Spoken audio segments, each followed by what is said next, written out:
Repolling से क्या कोई ट्विस्ट आने जा रहा है? ये सवाल इसलिए क्योंकि पश्चिम बंगाल नॉर्थ 24 परगना में रीपोलिंग की प्रक्रिया जारी है। पोलिंग बूथ पर वोटर्स की लंबी लंबी कतार है।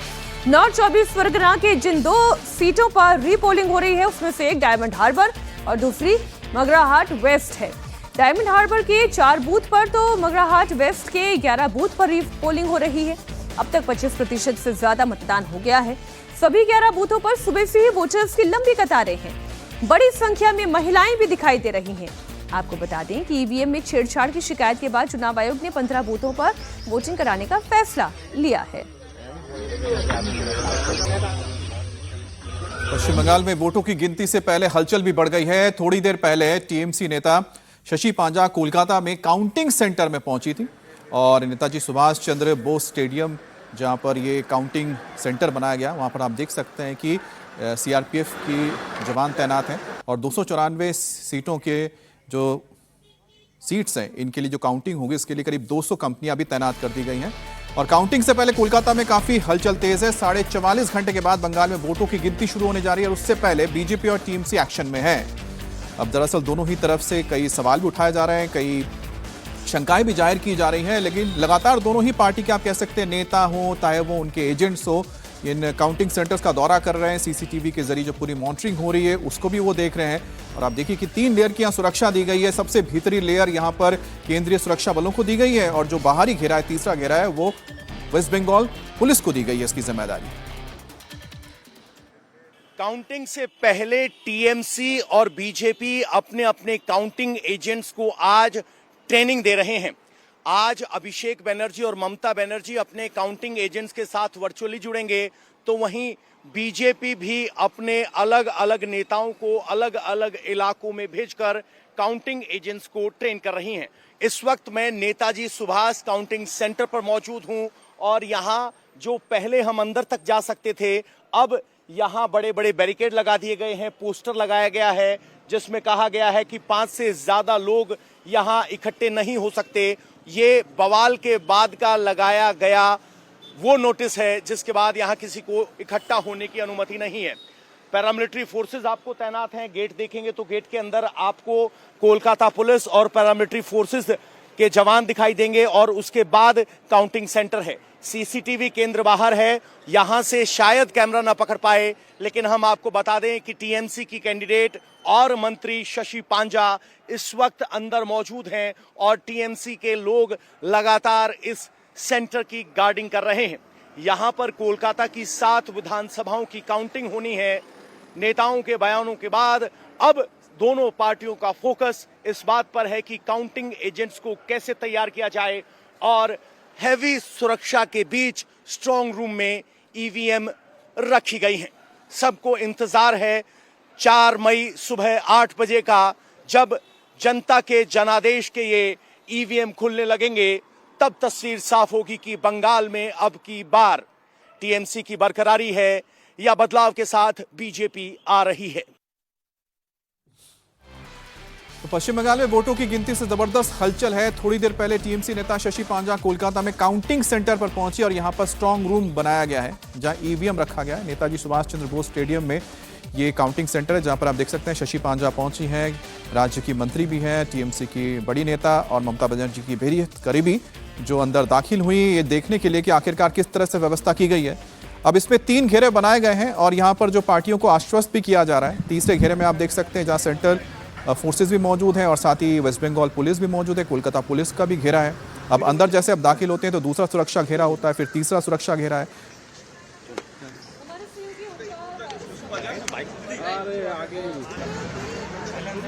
हमारे साथ ओंकार सरकार लाइव जुड़े हुए हैं। आप पहले तो वहां की तस्वीरें दिखाइए। ओंकार, अगर आप मुझे सुन पा रहे हैं, वहां पर किस तरह से पोलिंग बूथ के बाहर आप उत्साह देख पा रहे हैं मतदाताओं का, और चूंकि ये रीपोलिंग है उनके मन में क्या कोई आशंका है, क्या कोई संदेह है कि उनके पसंद की पार्टी जीतेगी या नहीं जीतेगी, क्योंकि टीएमसी यही प्रोजेक्ट करने की कोशिश कर रही है। जी देखिए, हम लोग इस वक्त हैं मोगराहाट पश्चिम विधानसभा क्षेत्र के 46 नंबर बूथ पर और यहाँ पर जैसे कि देखने को मिल रहा है, यहाँ पर लंबी लंबी कतारें देखने को मिल रहा है। ये उत्तर यारपुर फ्री प्राइमरी स्कूल के बूथ है, जिस बूथ पर सीसीटीवी कैमरा ना चलने का आरोप लगाया गया था और उस वजह से आज फिर से रीपोलिंग यहाँ पर की जा रही है और लंबी लंबी कतारें यहाँ पर देखने को मिल रहा है। काफी सारे वोटर्स हमारे साथ हैं, उनसे बातचीत करेंगे। दादा, क्या हुआ था इसके पहले दिन, आपको कुछ पता है? नहीं पता नहीं है। क्या नाम है दादा आपका? साबिर। क्या क्या हुआ था फिर से आपको मालूम लगी? नहीं है। अच्छा, तो क्या क्या कल 29 तारीख को वोट? तारीख को वोट दिया, अच्छा तो मालूम नहीं है किस लिए फिर वोट हो रहा। अच्छा, तो आपका नाम क्या है दादा? मेरा नाम फिरोज लॉस्कर है। 29 तारीख को वोट डाले थे आप? हाँ, डाला था। ठीक ठाक तो वोट हुआ, कोई दिक्कत नहीं था। फिर कमिश्नर का के लिए वोट फिर डालने बोल रहा। अच्छा, कमीशन को पूछना पड़ेगा। आप लोगों को पता नहीं? हम लोग को तो पता नहीं है। अच्छा, इस बार बंगाल में क्या होने जा रहा है, क्या लगता है? दीदी था, दीदी रहेगा, दीदी है अभी भी। अच्छा, क्या नाम है चाचा आपका? फरहाद लश्कर। क्या क्या हुआ था, पिछले दिन वोट डाले थे आप? डाला था, अच्छा, फिर क्या हुआ? तार पास सुना फिर अगला वोट होगा, किस लिए वोट होगा पूछा तो बोलते बोले वो बोताम में कोई टेप मार दिया था। टेप मार दिया था बटन? सुना है, हम लोग जानता नहीं है अच्छा, आपने देखा था? ना, अच्छा हम लोग देखा नहीं। तार पास सुना फिर वोट होगा अच्छा। बस। इस बार बंगाल में क्या होने जा रहा है? आप तो दीदी को जीतना है। अच्छा, क्या नाम है भाई आपका? अजय मिस्त्री। अच्छा, क्या पिछली बार वोट डाले थे 29 तारीख को? हाँ, 29 तारीख को वोट डाले थे, फिर रिपीट से वोट हो रहा है। अच्छा, तो इसके बारे में कुछ पता नहीं है। टेप उप देखे थे आप? नहीं नहीं, ऐसा कुछ नहीं सुना। अच्छा, तो क्या होने जा रहा है इस बार बंगाल में? वो पता नहीं, जो होगा ऊपर। किस्मत में ज्यादा होगा। क्या नाम है भाई? हासिब शेख। क्या 29 तारीख को वोट डाले थे आप? डाला था ना। तो फिर क्या हुआ, आज फिर से रिपोलिंग? आज कुछ पता नहीं, फिर बोला आज वोट डालना पड़ेगा इसीलिए आया है, उसके ज्यादा कुछ मालूम नहीं है। बंगाल में क्या होने जा रहा है इस बार? इस बार क्या दीदी, अभी दीदी फेमस हो गया है ना, इसलिए। अच्छा, क्या नाम है दादा आपका? शमसुल हुदा शेख। अच्छा, क्या कहना चाहेंगे? वो दीदी को चाहिए सर। दीदी को चाहिए। अच्छा, क्या नाम है दादा? नाम फिरोज आलम गाजी है। अच्छा, क्या लगता है इस बार बंगाल में क्या होने जा रहा है? बंगाल में एक चीज होना है, जय बांग्ला हो रहा है बंगाल में, ठीक है, जय बांग्ला। वो दूसरा कोई बात नहीं है, एक बात है जय बांग्ला है। लेकिन अभी 29 तारीख में वोट दिया था, कुछ पता नहीं। ये निर्वाचन कमीशन है ना, ये निर्वाचन कमीशन नहीं है, निर्यातन कमीशन है, ठीक है। ये कुछ समय पहले बोलता है ये शहर का नाम से कुछ बात कहता है, अनाप शनाप बात कहता है, फिर हम लोगों को कोई पता नहीं है जो दूसरा रिपोलिंग क्यों हो रहा है। कुछ समय पहले पता चला था जो सीसीटीवी कैमरा का जो ना गलत हो गया था।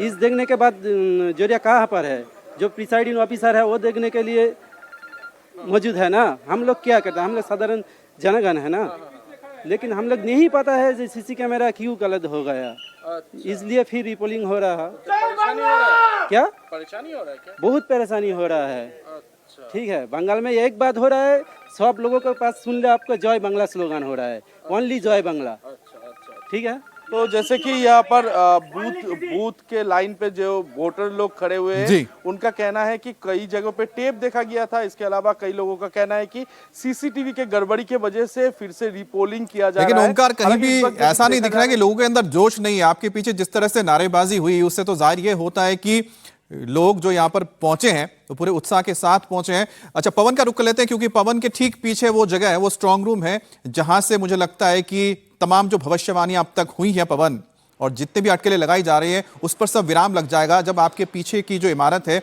वहां पर जो डब्बे हैं वो खुलने शुरू हो जाएंगे। लेकिन उससे पहले इतनी ज्यादा हलचल क्यों है? अभी देख रहे थे शशि पांजा भी वहां पर पहुंची हुई हैं।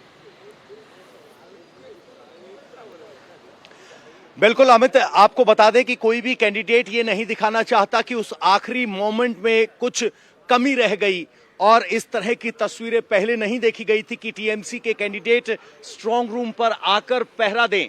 शशि पांजा मिनिस्टर हैं ममता दीदी की सरकार में, वो यहां सुबह सुबह पहुंच गई हैं।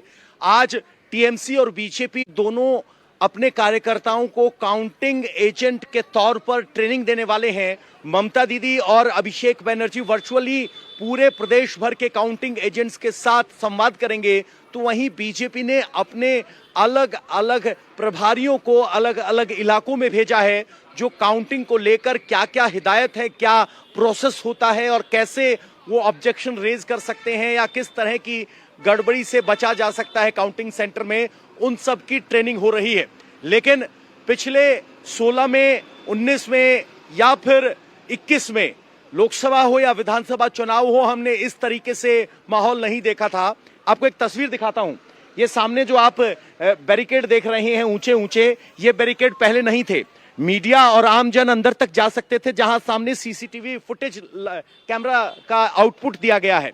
लेकिन जिस तरीके से रात को यहां शशि पांजा ने धरना दिया, दोनों तरफ से समर्थक आ गए, उसके बाद इस इलाके में बीएनएस की धारा 163 लगाई गई है, यानी साधारण शब्दों में बोले तो धारा 144, जिसमें 5 से ज्यादा लोगों के इकट्ठे होने की अनुमति नहीं है। और ये सिर्फ यही नहीं, हर काउंटिंग और स्ट्रांग रूम के बाहर ये धारा लगाई गई है पूरे बंगाल में, ताकि शांतिपूर्ण तरीके से ये काउंटिंग संपन्न कराई जा सके। जी, पवन, एक चीज बताइए, क्योंकि आपने जैसा कहा कि कल जब शुभेंदु अधिकारी अपने काउंटिंग, जी मैं इसलिए पूछ रहा हूं क्योंकि आपने कहा था कि जो वहां पर जो बैरिकेडिंग लगाई गई है, नीले रंग के हम देख रहे हैं बैरिकेडिंग है, उससे पहले आप लोग जा सकते थे, आप देख सकते थे जो सीसीटीवी के जरिए निगरानी रखी जा रही है।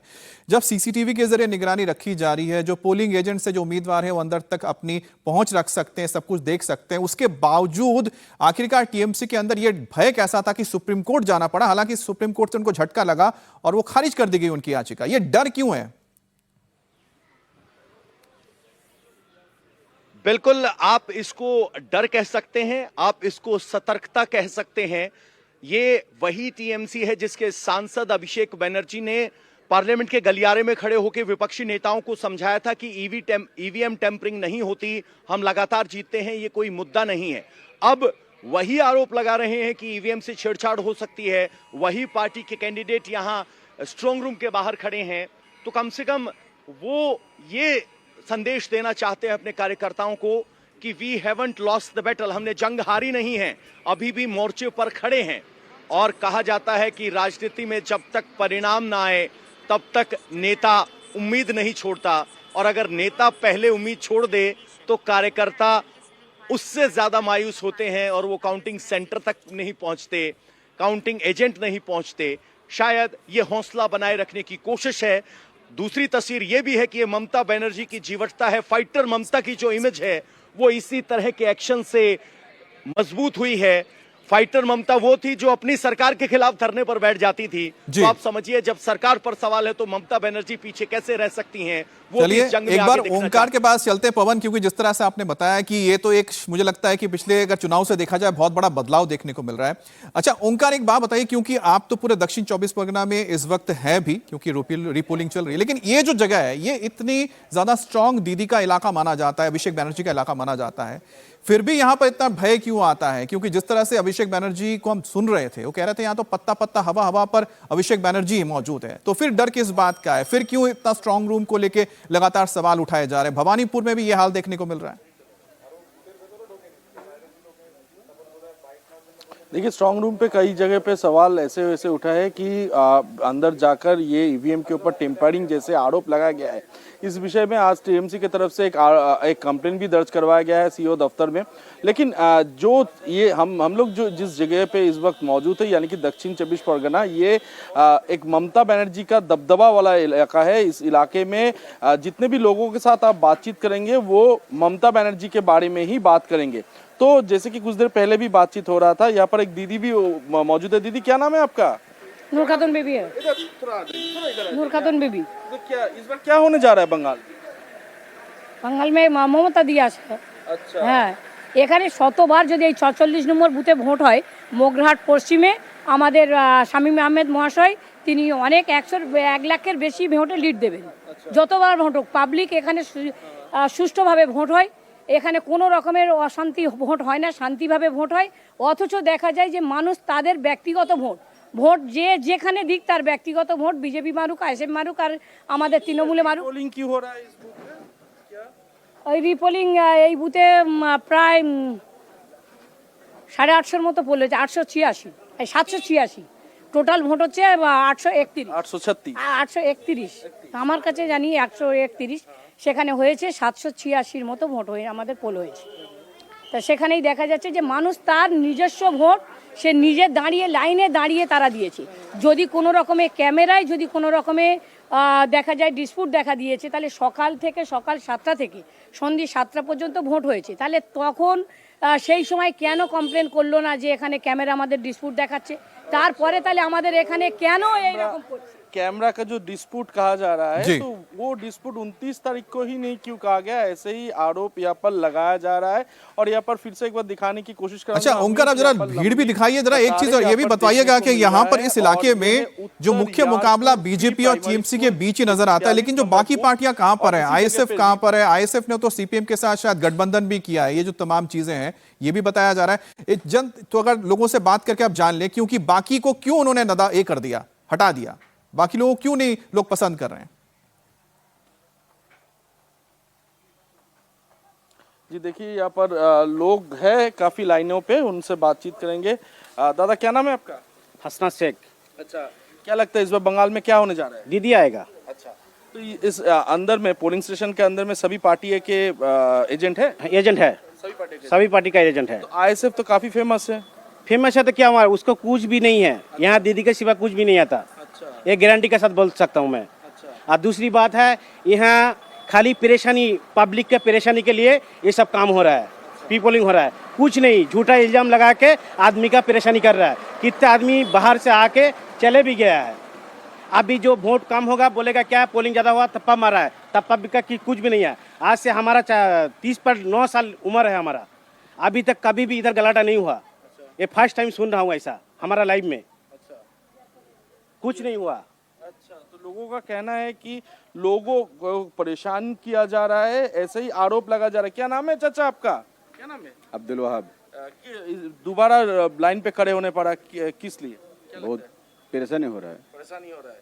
इसमें अंदर में सब एजेंट, पोलिंग बूथ सब एजेंट है, सब पार्टी का? सब एजेंट है। अच्छा, क्या कहना चाहेंगे इस बार क्या होने जा रहा है बंगाल में? कहना चाहेंगे देखिए, हम तो यहीं पर 10 साल वोट दिया है, 10 बार वोट दिया, 10 बार वोटने से यही सब बात कई बार नहीं हुआ। अच्छा, चलिए ओंकार, लोग परेशान हैं। एक बार फिर से पवन के पास चलते हैं क्योंकि पवन आपके पीछे एक बार तस्वीर दिखाइएगा फिर से, क्योंकि यही है वो जगह जहां पर स्ट्रांग रूम है और ये नेताजी इंडोर स्टेडियम। अच्छा पवन, एक बात बताइए, आज तो बहुत अहम मीटिंग भी होने जा रही है कोलकाता में, जहां टीएमसी ने भी मीटिंग बुलाई है, उसके अलावा बीजेपी ने भी मीटिंग बुलाई है। तो आखिरकार काउंटिंग को लेकर आखिरकार क्या ट्रेनिंग दी जाएगी, ऐसा क्या सिखाया जाएगा जो उनको पहले से नहीं पता है?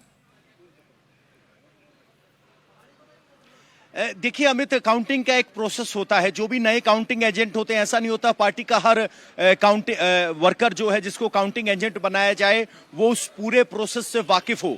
कैसे ईवीएम खुलेंगी, कैसे बैलेट बॉक्स खुलेंगे, कैसे उनका एक टेबुलेशन होगा, फिर वो टेबुलेशन कैसे 3 लेयर वेरिफिकेशन के बाद जो रिटर्निंग ऑफिसर है काउंटिंग का उसके पास पहुंचेगा। तो एक लंबा प्रोसेस होता है और पार्टियों की कोशिश होती है कि उस प्रोसेस में कोई गड़बड़ ना हो। जैसे ईवीएम का आया तो ईवीएम से एक डेटा आया, 300 वोट इधर, 200 वोट इधर, उसको जब नोट किया जाता है तो नोट के दौरान सही से नोट किया जा रहा है कि नहीं किया जा रहा है।